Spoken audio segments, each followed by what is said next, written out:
주님, 주의 말씀을 듣고자 합니다. 주님, 나의 입술을 통제하시고 주장하여 주옵소서.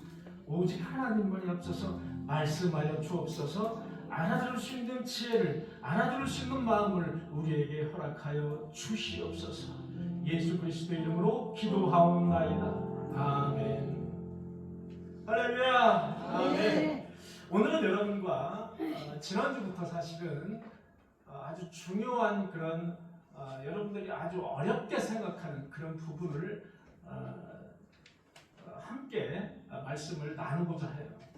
여러분 성경을 많이 읽어왔지만 이 부분은 사실 좀 건너뛰고 싶은 그런 심정이 있으셨을 거예요.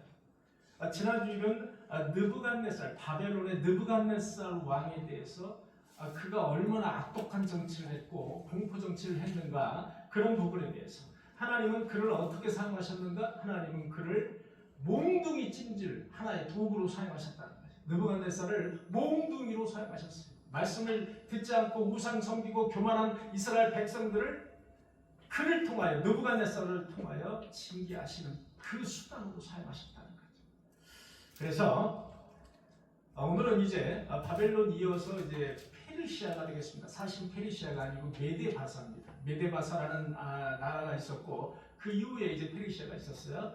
페르시아를 중심으로 하나님께서 무슨 말씀을 예언을 하셨는가, 이것을 알면 여러분들이 제가 앞으로 한 3번 정도 이것을 여러분들이 어느 정도 이해하시면 성경의 눈이 3분의 1은 확 이렇게 열리는 그런 역사가 있을 줄 믿습니다. 하나님이 선택한 백성이 이스라엘이라는 나라입니다. 이스라엘, 하나님의 그런 백선민 사상을 가지고 있는 나라죠. 여러분, 그와 손잡은 최대의 국가가 역시 기독교 국가인 미국이 되겠습니다. 여러분, 이슬람의 대표적인 국가가 페르시아, 이란이 되겠습니다. 시아파가 잡고 있는 이란이 되겠습니다. 그 이란은 지금 이슬람이라고 하는 신정 정치를 하고 있습니다. 그런데 이 이스라엘, 페르시아와 그 다음에 하나님의 백성인 이스라엘 그리고 미국이 지금 전쟁을 벌이고 있다는 겁니다. 전쟁. 하나님의 섭리는 어디에 있을까요? 전쟁이 더욱이 확산되고 있다는 겁니다. 걷잡을 수 없이. 여러분, 성경에서 고대 페르시아는 하나님에게 어떤 도구 역할을 하셨을까? 하나님에게 느부갓네살, 바벨론은 이런 역할을 하셨고요. 그 다음에 페르시아는 어떤 역할을 하셨을까를 여러분들이, 저와 여러분들이 이해를 잘 하셔야 됩니다. 여기에 하나님의 은혜가 있다는 사실입니다. 여러분, 이란은 1979년 이슬람 혁명을 일으켰어요. 누가? 호메인이가. 호메인이라는 사람이 이슬람 혁명을 일으켜서 당시에는 팔라비라는 사람 왕이 왕정 정치를 하고 있었습니다. 왕정 정치를 무너뜨리고 호메이니가 공화 정치를 시작했습니다. 그래서 신정 정치가 되겠습니다. 최고 지도자가 되겠습니다. 지금도 이스라엘은 대통령이 따로 있어요. 그죠? 대통령, 행정수가 있습니다. 행정, 힘도 못 쓰는 행정을 담당하고 있는 대통령이 있고 그 위에 바로 호메이니 같은 최고 지도자가 있어서 호메이니 같은 최고 지도자가 모든 결정권을 가지고 있는 그런 구조가 되겠습니다. 그것을 우리는 신정 정치다라고 이야기를 합니다. 자, 지금 페르시아는 이란은 반미 정책으로 1979년 이후에 1979년 이전에는 팔레비 왕정까지는 이스라엘과 미국과의 관계가 너무 좋았어요. 너무 좋았습니다. 심지어는 그때 당시에 이란은 미니스커트를 입고 다닐 정도로 성문화가 아주 발달했었어요. 많이 받아들이고 친미 정책을 폈습니다. 이스라엘과의 관계도 아주 좋았습니다. 그런데 호메이니 세력들이 이제 득세를 하더니 결국은 이슬람 혁명을 일으켜서 이제 신정 정치, 한마디로 이슬람 율법 정치죠. 그 율법 정치로 지금까지 한 40여 년, 1979년이니까 80년이라고 치면 한 5, 6년 지금까지 신정 정치로 일관을 하다가 지금 이제 전쟁을 치르고 있는 겁니다. 하나님의 섭리가 어디에 있는가 우리는 잘 깨달을 필요가 있다.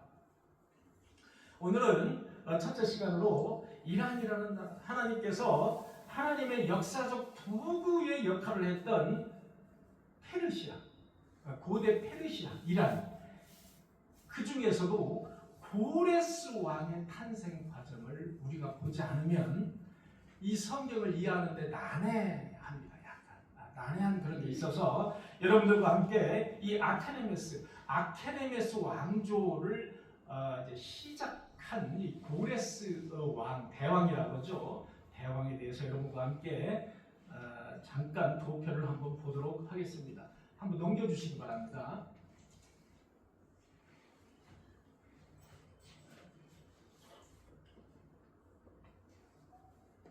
마이크 좀 켜주세요.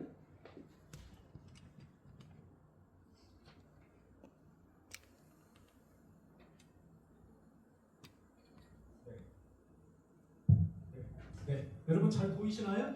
네. 예, 한번 보세요. 제가 이거 장만했습니다. 장만했어요. 자, 여러분들 잘 보시기 바랍니다. 좀 더 펴주세요. 예, 여러분 페르시아 제국이 이렇게 넓습니다. 페르시아 제국이 이렇게 넓어요. 이렇게 어디까지? 이집트 일부까지 이렇게 넓습니다. 페르시아 제국이 이렇게 넓어요. 저기 불가리아 저쪽까지 바로 밑에가 이제 그리스 아닙니까? 저까지 이렇게 쭉 해서 우즈베키스탄까지 이렇게 아프가니스탄까지 이 중부아시아 여기까지 다 페르시아 제국이 되겠습니다. 여기까지 잘 이제 눈여겨 보시기 바랍니다. 이게 이제 페르시아 제국이 되겠습니다. 아주 매우 넓은 영토를 가지고 있었던 나라. 넘겨주시기 바랍니다. 자, 그런데 오늘은 페르시아 제국이 탄생하기 바로 전에 메데와 바사라는 나라가 있었습니다. 메데와 바사라는 나라가 있었는데 이 바사가 여기에 있긴 있습니다만은 사실은 바사라는 나라는 나중에 이제 바사가 페르시아가 됩니다. 비슷하죠? 이름이 바사 페르시아 비슷하죠? 이 바사라는 나라는 메데에 비하면 아주 속국입니다. 아주 작은 메데가 지금 가지고 있는 속국이 수십 개가 됐어요. 그 중에 하나입니다. 아주 작은 속국이에요. 네. 지금 이렇게 표시를 크게 해놔서 그렇지. 그래서 당시를 바벨론 이후에 메데바사 제국이다 이렇게 이제 우리가 지칭을 이제 하는 겁니다. 아수르는 바벨론 이전의 제국이 이제 아수르 제국이 되겠습니다. 그래서 메데바사가 되겠어요. 이렇게 메데바사가 이제 메데가 훨씬 큽니다. 이게 다 메데 겁니다. 사실 다 메데 거예요. 바사 게 아닙니다. 바사는 그냥 속국이 되겠습니다. 속국. 자, 넘겨주시기 바랍니다. 자, 다시 한번 넘겨주시기 바랍니다. 네, 여러분 요거를 이제 제가 간단하게 말씀을 드려야지만 여러분들이 성경을 이해하는 데 도움이 됩니다. 여러분 바벨론 하면 누구죠? 성경에 나오는 느부갓네살 왕이에요. 바벨론 하면 왜 그러냐? 바벨론에서 가장 왕성하고 힘이 셌던 임금이 느부갓네살이기 때문에 그렇습니다. 느부갓네살. 여러분 바빌로니아라고도 합니다. 이 바빌로니아에서 누가 죽었죠? 알렉산더 대왕이 바빌론에서 죽었습니다. 32살의 나이에 아주 젊은 나이에 바빌론에서 죽었어요. 바벨론이라는 나라는 느부갓네살 왕이 BC 605년에서 562년이 되겠습니다. 느부갓네살 왕이 562년이 되겠고 그 다음에 바벨론의 마지막 왕이 벨사살이라는 왕이 역시 성경에 나오죠. 벨사살 왕. 벨사살 왕이 여러분 제가 다른 말씀 드리면은 이제 이야기가 길어지기 때문에 간단하게 요약해서 말씀드릴게요. 바벨론은 느부갓네살 왕이 절정이었습니다. 가장 절정이었습니다. 그래서 느부갓네살 왕 때 이스라엘 민족, 유대 민족들이 잡혀갑니다. 포로로. 그게 이제 느부갓네살 왕 때입니다. 느부갓네살 왕 때 포로로 70년간 잡혀가는 거예요. 포로로. 그 다음에 마지막 왕이 벨사살 왕이다. 벨사살 왕. 그 다음에 이제 메데바사가 되겠습니다. 메데바사가 되는데 메데바사의 아스티아게스라는 사람이 이제 하나의 그 제국 왕이 되겠습니다. 아스티아게스가 4대의 왕이었습니다.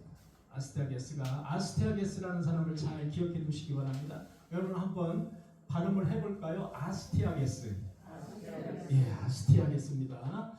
아스티아게스. 그 다음에가 이제 페르시아가 나옵니다. 그 다음에가 이제 페르시아가 나오고, 페르시아 초대 왕이 바로 고레스라는 왕이 되겠습니다. 고레스라는 왕, 키루스 2세가 되겠습니다. 키루스 2세. 자, 그럼 키루스 1세가 있겠죠? 키루스 1세는 바로 고레스 왕의 할아버지가 키루스 1세가 되겠습니다. 그래서 페르시아를 아케메네스 왕조라고 합니다. 왜 그러냐면은 아케메네스라는 사람이 처음에 시조라는 거예요. 우리나라 그 이시의 시조는 뭐 이성계 이렇게 하듯이 아케메네스라는 사람이 하나의 시조다. 그래서 이 페르시아를 아케메네스 왕조다 이렇게 이야기도 합니다. 자, 고레스 본명은 키루스 2세가 되겠습니다. 키루스 2세. 자, 그 다음에 여러분들이 이제 어려워하시는 대목이 바로 이 대목입니다. 고레스라는 왕이 나오죠. 키루스 2세라는 왕이 나옵니다. 그 다음에는 키루스 2세의 아들이 이제 왕이 됩니다. 바로 카미세스 2세가 되겠습니다. 카미세스 2세라면 카미세스 1세가 있겠죠. 카미세스 1세는 바로 고레스의 아버지가 카미세스 1세가 되겠습니다. 고레스의 아버지가 카미세스 1세다 이렇게 보고, 그 다음에 카미세스 2세로서 고레스 왕정은 끊어집니다. 카미세스 2세가 갑자기 죽었기 때문에 거기에서 아들로 이어지지 못하고 바로 다리우스 1세가 왕이 됩니다.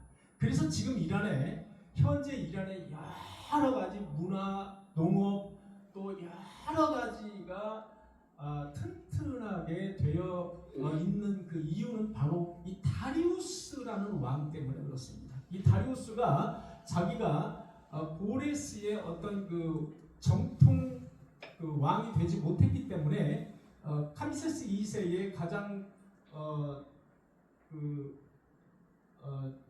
카미세스 2세의 그 부하들 중에 7명 중에 가장 그 용맹한 그런 다리우스 1세가 왕이 됐기 때문에 다리우스 1세가 내가 왕이 되면은 이렇게 정치를 잘해야 되겠다, 전 왕보다 잘해야 되겠다라는 욕심이 있잖아요. 그래서 다리우스 1세가 엄청난 그 이란의 여러 가지 쉽게 얘기하면 단적인 예로 들면은 관계 시설까지 지금 관계 시설이 아주 잘 돼 있다고 그러죠. 이란이. 그래서 농업이 발달했다고 합니다. 이 관계 시설 그때 이 다리우스 1세가 했던 거라고 이야기합니다. 그 정도로 다리우스 1세가 하나의 이란의 그 토대를 이루었다 이렇게 보면 되겠습니다. 그 다음에 이제 아수에로라는 왕이죠. 아수에로라는 왕 성경에 나오죠. 아수에로는 에스더의 남편이 되겠습니다. 에스더의 남편이 되겠습니다. 아수에로는 크세스라는 왕입니다. 여러분이 크세스라는 왕이 아수에로다라고 이렇게 동일인물이다라고 보시면 되겠습니다. 크세스. 그 다음에 아닥사스다라는 왕이 되겠습니다. 아닥사스다 왕 때 이제 처음에 고레스가 이스라엘 민족들을 귀환을 이제 시키죠. 귀환을 시키는데 아닥사스다 때 누구를 귀환시키냐면 마지막으로 에스라를 귀환시킵니다. 그리고 느헤미야를 아닥사스다 왕 때 귀환을 시키게 됩니다. 그걸로써 에스라가 가서 이제 영적인 부흥운동을 일으키고 그 다음에 느헤미야가 성벽을 이제 다시 건설하는 그런 역할을 하는 게 바로 아닥사스다 왕 때다 이렇게 보시면 되겠습니다.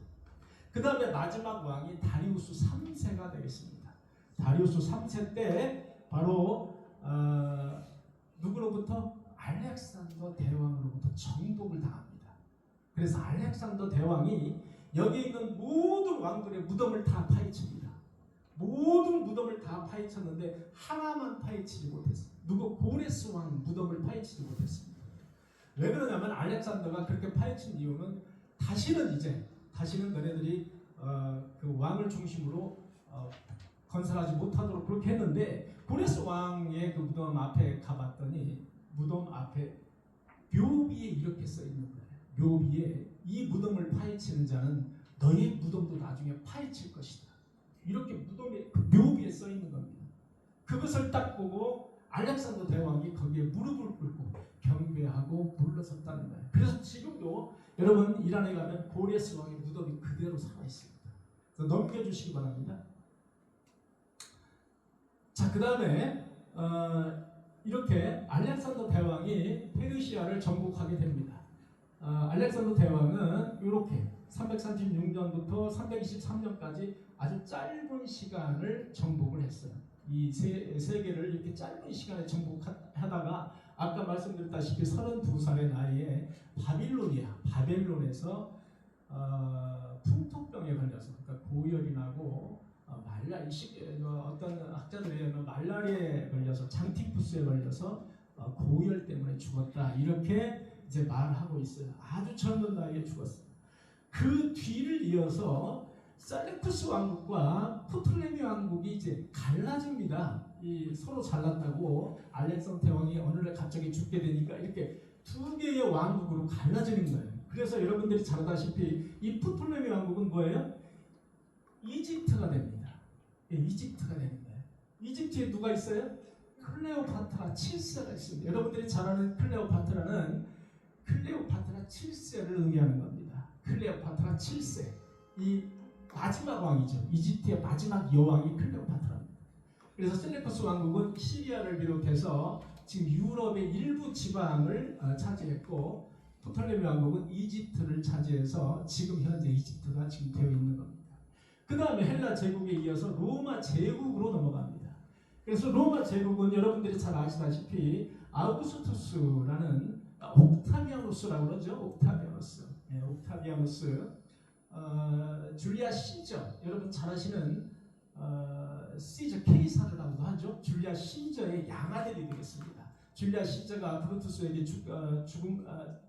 살해를 당할 때 이 살해를 당하기 바로 전에 아우구스투스를 양아들로 지목을 했습니다. 그때는 아우구스투스가 젊었어요. 어렸습니다. 어려서 뭘 잘 몰랐을 때인데, 어쨌든 아우구스투스와 안토니우스라는 사람이, 두 사람이, 안토니우스는 상당히 건재했고 나이도 좀 어느 정도 있었죠. 이때 바로 이 클레오파트라가 줄리아 시저, 여러분들이 아시는 케이사르라는 그 로마 공화정을 잡고 있던 그 아주 최고의 우두머리죠. 그 분과 연인 관계를 맺습니다. 왜 연인 관계를 맺냐면 이집트를 살리기 위해서 연인 관계를 맺다가 이제 줄리아 시저가 갑자기 살해를 당하자 다시 클레오파트라가 누구와 연인 관계를 맺냐면 안토니우스, 바로 아우구스투스와 전쟁을 벌여서 진 안토니우스와 다시 연인 관계를 맺습니다. 그래서 혹자는 이집트에 있는 클레오파트라 여왕이 자기의 몸을 던져가면서 이집트를 그렇게 구했다, 이런 이야기들이 이제 많이 나오는 거죠. 거기에서 이제 뭐 여러 가지 이야기들이 나오는 겁니다. 그래서 로마 제국의 초대 황제는 아우구스투스라는 사람입니다. 이때 바로 예수 그리스도가 탄생하게 됩니다. 이때 예수 그리스도가 탄생하게 되는 게 바로 아우구스투스 때다, 이렇게 보시면 되겠습니다. 그 다음에 로마 제국이 이제 멸망을 하죠. 로마 제국이 이제 멸망을 하면 서로마와 동로마로 나눠지게 됩니다. 서로마는 여러분들이 잘 아시다시피 로마를 중심으로 유럽이죠. 유럽이 이제 꾸려지게 되고요. 동로마는 언제 망하냐? 1453년에 망하는데, 동로마는 분할이 돼가지고 지금의 터키, 여러분들이 아시는 지금의 터키, 투르키아라고 하죠. 터키를 중심으로, 그때 당시에 터키는 수도가 비잔티움이라고 합니다. 그래서 동로마를 비잔틴 제국이라고 합니다. 여러분 많이 들어보셨죠? 비잔틴 제국이라고 했고, 왜냐하면 동로마가 그 비잔티움이라는 수도를 중심으로 이 동로마가 성행을 했기 때문에 비잔티움이라고 합니다. 비잔티움. 그 다음에 이제 비잔티움이 다시 이제 지금의 이스탄불이죠. 이스탄불로 이제 변했죠. 수도가 이렇게 변하는 겁니다. 콘스탄티노플로 되죠. 콘스탄티노플이 그 다음에 이스탄불로 되고, 이렇게 이제 수도가 이렇게 변하는 거죠. 처음에는 비잔티움, 그 다음에 콘스탄티노플, 그 다음에 이스탄불, 이런 식으로 이제 동로마가 고기를 중심으로 해서 이렇게 변화의 과정을 겪습니다. 과정을 겪으면서 동로마가 마지막에 1453년에 멸망을 하는데 오스만 제국에 의해서 멸망을 합니다. 오스만 제국은 다시 터키 공화국으로 다시 탄생을 하게 됩니다. 그래서 지금의 여러분들이 자주 가시는 터키, 이 터키를 중심으로 한 그 제국을 형성을 하게 되는 게 오스만 제국이다 이렇게 보시면 되겠습니다. 그래서 지금까지 제가 말씀드린 것이 하나의 전체적인 이 역사의 그 틀을 어느 정도 이제 알고 성경을 이제 접하시면 훨씬 이제 알아듣기 쉽다 이렇게 말씀드릴 수가 있어요. 넘겨주시기 바랍니다. 자, 이것까지도 말씀을 이제 여러분들에게 드려야 될 것 같습니다. 고레스 대왕의 탄생 배경이 있습니다. 이 고레스 대왕이라는 것은 하나님이 고레스 대왕을 이제 도구로 사용하셨는데 크게 사용하셨죠. 이스라엘 백성들이 느부갓네살 왕 때 잡혀가게 했어요. 도구로 해서 느부갓네살을 도구로 잡혀가는 역할을 했고, 그 다음에 이 고레스 왕이 귀환하는 역할을 하는 것이 바로 고레스 왕이 되겠습니다. 귀환하도록 명령을 하게 되는 거죠. 고레스 왕이. 그래서 자, 여러분 보시면은 이제 아스티아게스, 아까 아스티아게스라고 여러분 들으셨죠? 이게 뭐 어떤 왕이었죠? 어느 제국에? 메데 제국이었습니다. 메데 제국에 아스티아게스가 있었습니다. 메데 제국에 아스티아게스가 있었는데 메데가 훨씬 큽니다. 지금 페르시아를 거의 정복했던 게 메데 제국이 되겠습니다. 그래서 메데 제국은 중요합니다. 이 아스티아게스가 왕이었는데 딸이 하나 있었어요. 사랑하는 딸 만다네라는 딸이 하나 있었는데 어느 날 아스티아게스가 꿈을 꿨습니다. 꿈을 꿨는데 만다네가 소변을 보는데 이 소변이 철철철철철 넘쳐서 뭐를 지배하느냐? 이 소변이 아시아를 다 지배하는 거예요. 아시아를. 그래서 아스티아게스가 이상하다. 이상한 꿈을 꿨다. 그래서 해몽을 합니다. 꿈에 대해서 해몽가를 불러서 해몽을 해봤더니 만데나에게서 난 자식이 당신을 위협하고 당신을 죽이고 결국은 아시아를 다 정복할 겁니다 라는 꿈 해몽이 나왔습니다. 그래서 아스티아게스, 아버지 아스티아게스는 이 메데입니다. 메데왕입니다. 아스티아게스가 만다네를 그러면은 좋은 곳에 시집 보내면 안 되겠구나. 아주 적은 속국 바사로 보내야 되겠다. 바사로 시집 보내야 되겠다. 그래서 바사의 왕 캄비세스 1세, 고레스 왕의 아버지가 되겠습니다. 아주 작은 나라로 시집 보내야 되겠다. 그래서 그냥 던져버린 거예요. 만다네를 그냥 던져버렸어요. 캄비세스 1세한테 시집 보냈습니다. 시집 보냈어요. 결혼하게 됐습니다. 거기에서 난 사람이 바로 고레스 대왕이 되겠습니다. 거기서 난 왕이. 그런데 다시 한번 아스티아게스가 꿈을 꿉니다. 만다네로부터 포도나무가 심겨져 있는데 이 포도나무가 어디까지 오냐면 온 세상을 이번에는 다 덮어버렸어요. 아시아뿐이 아니라 온 세상을 만다네로부터 나온 포도가 온 세상을 다 덮어버렸어요. 그래서 안 되겠다. 저 만다네 이 고레스를 낳잖아요. 저 고레스가 아무래도 사고를 칠 것 같다. 고레스를 죽여야 될 것 같다. 그래서 자기의 신복인 하르파고스 장군을 보내서 고레스를 죽여라 명령을 합니다. 고레스를 죽여라. 그래서 하르파고스 장군이 고레스한테 갑니다. 갔는데 이 어린 고레스를 죽이려다 보니까 너무나 가슴이 아픈 거예요. 가슴이 아파서 고레스를 죽이지 못하고 목동한테 빼돌렸어요. 목동한테 빼돌려서 목동이 키우도록 했습니다. 죽이지를 못했어요. 그래서 나중에 아스티아게스가 이제 몇십 년이 지나서 어느 날 보니까 만다네 아들이 살아있는 겁니다. 이 고레스가 살아있는 거예요. 죽지 않고. 그래서 어떻게 하느냐?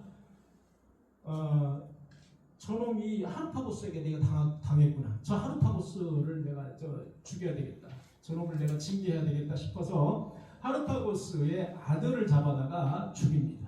아들을 잡아다가 죽여서 그 살코기를 아무도 모르게 살코기를 저면서 누구를 한테 먹이느냐? 바로 하르파고스 아버지에게 살코기를 자기 아들의 살코기를 먹입니다. 그것을 나중에 하르파고스가 알고 어떻겠습니까? 심장이 죽이고 싶죠. 예. 아스타게스를 죽이고 싶잖아요. 그래서 바로 고레스와 하르파고스가 손을 잡고 아스티아게스를 물리칩니다. 아스티아게스를 쳐들어가는 거예요. 메데 왕국을 쳐들어가요. 바사가 거꾸로 아스티아게스를 쳐들어갑니다. 누구와 같이? 하르파고스 장군과 같이. 그래서 아스티아게스를 물리칩니다. 죽이진 않아요. 왜? 고레스의 누가 됩니까? 아스티아게스는 외할아버지가 되는 거예요. 고레스의 외할아버지니까 죽일 수가 없는 거예요. 죽일 수가 없어요. 살려뒀어요. 그냥 메대 왕으로 형식상 살려뒀어요. 그러다가 아스티아게스가 야, 내가 이제 너에게 모든 나라를 내가 너에게 물려주겠다. 고레스 너에게 물려주겠다. 그때 바로 페르시아 제국이 되는 겁니다. 그래서 페르시아 제국의 초대 왕이 바로 고레스다 이렇게 보시면 되겠습니다. 고레스 아케네메스 왕조의 문이 열렸다. 약 220년간 문이 열렸다. 이렇게 보시면 여러분들이 이해가 이제 빠르실 겁니다.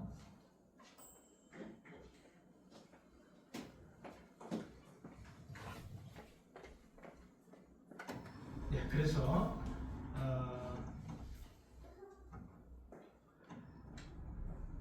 이로써 고레스 대왕은 페르시아 아케네메스 왕조를 이제 열게 되었습니다. 그리고 페르시아가 멸망할 때까지 다리우스 3세가 멸망할 때까지 약 220년간 고대 세계에서 가장 강력한 왕조를 형성을 했다. 그때 성경에서 나오는 것이 바로 여러분 성경에 이제 고레스 왕이 언급되는 대목이 되게 많습니다. 뭐가 언급이 되느냐? 이사야도 언급이 되죠. 열왕기 상하도 언급되죠. 그 다음에 여기 나오는 에스라도 언급되죠. 그 다음에 뭐 학개서 언급되죠. 학개 언급되죠. 그 다음에 에스더 언급되죠. 그 외에도 뭐 많아요. 그 외에도 이렇게 성경에서 언급되는 고레스 왕을 알게 되면은 이 페르시아 왕국을 알게 되면 이렇게 이해력이 훨씬 더 빠르다 이렇게 여러분들이 보실 수가 있어요. 자, 오늘은 에스라 1장 1절에서 3절까지의 말씀이 되겠습니다. 1장 1절에서 3절까지의 말씀 제가 읽도록 하겠습니다.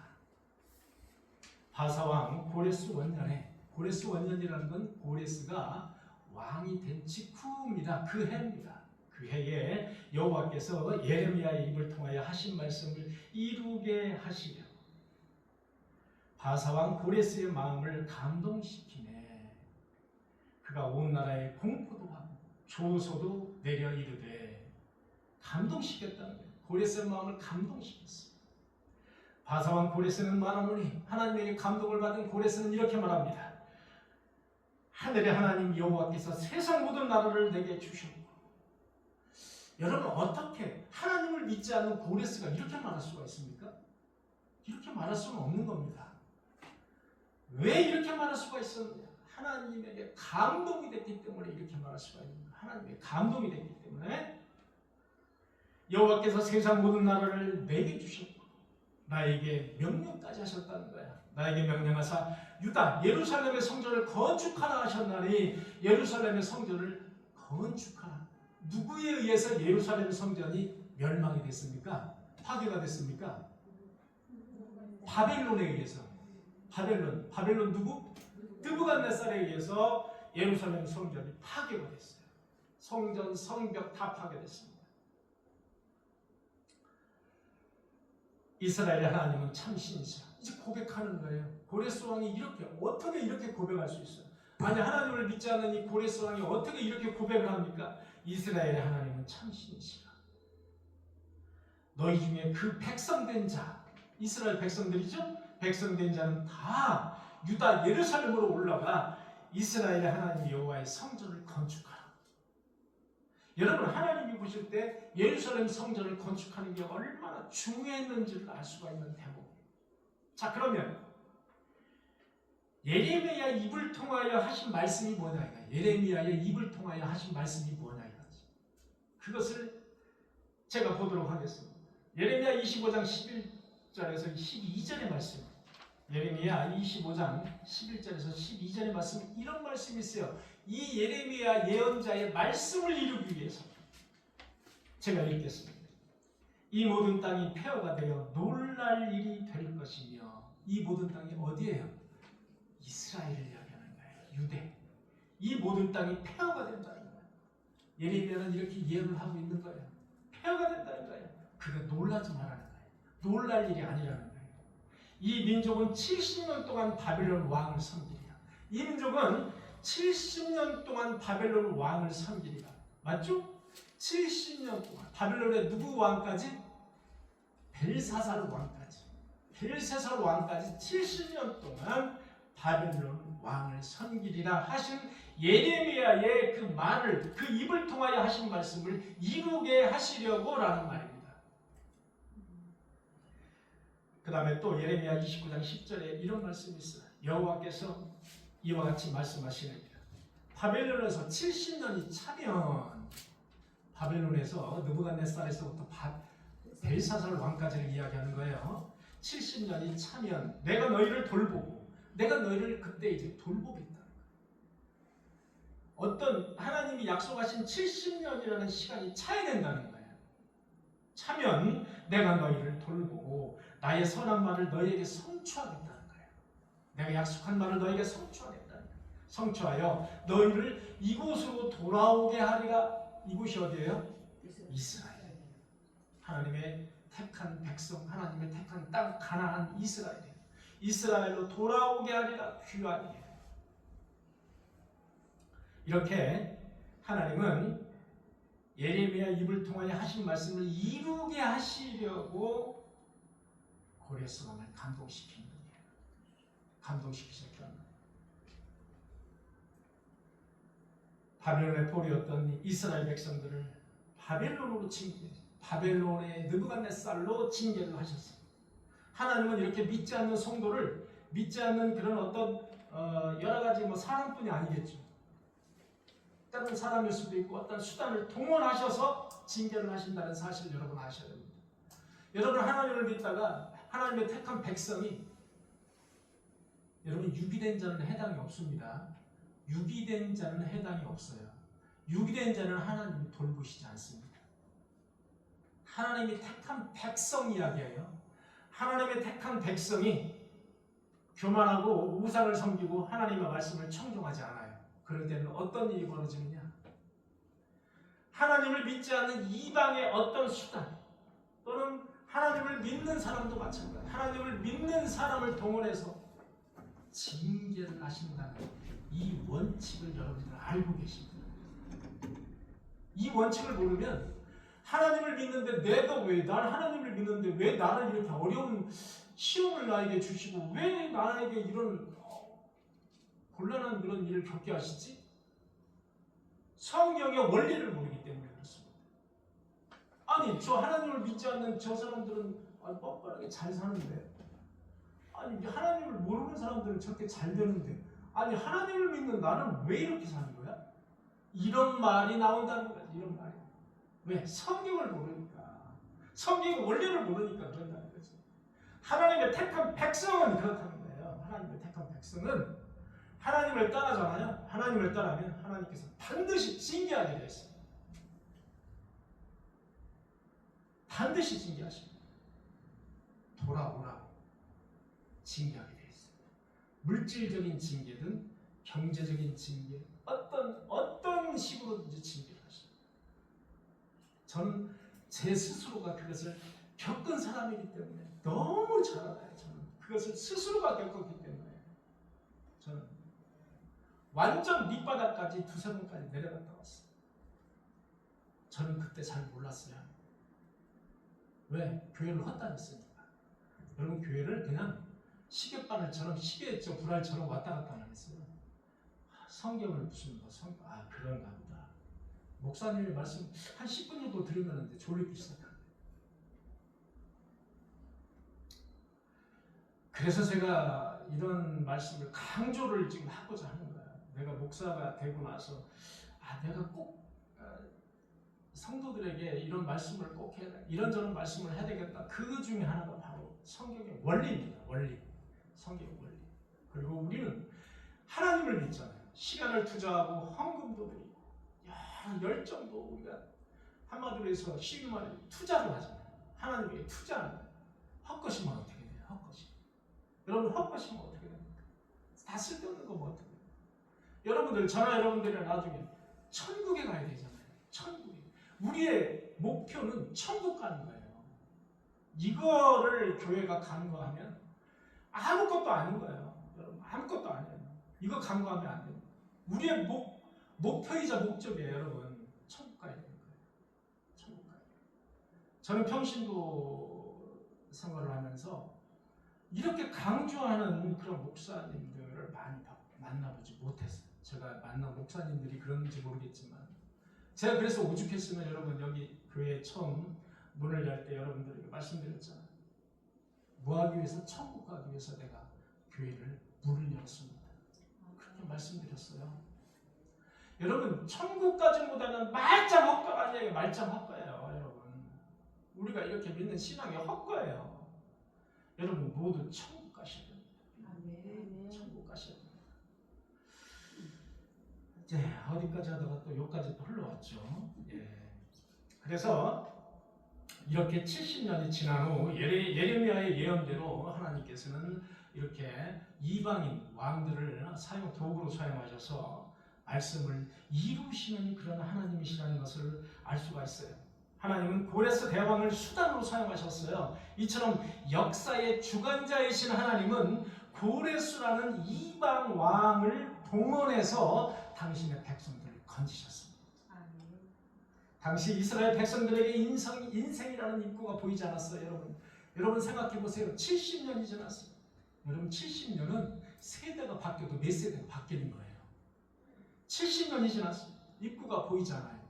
탈출구가 보이지 않아요. 탈출구가 보이지 않는데 탈출이 된 거예요. 어느 날 갑자기. 이게 하나님의 역사라는 거예요. 이게 하나님의 역사예요. 사랑하는 성도 여러분, 혹시나 입구가 보이지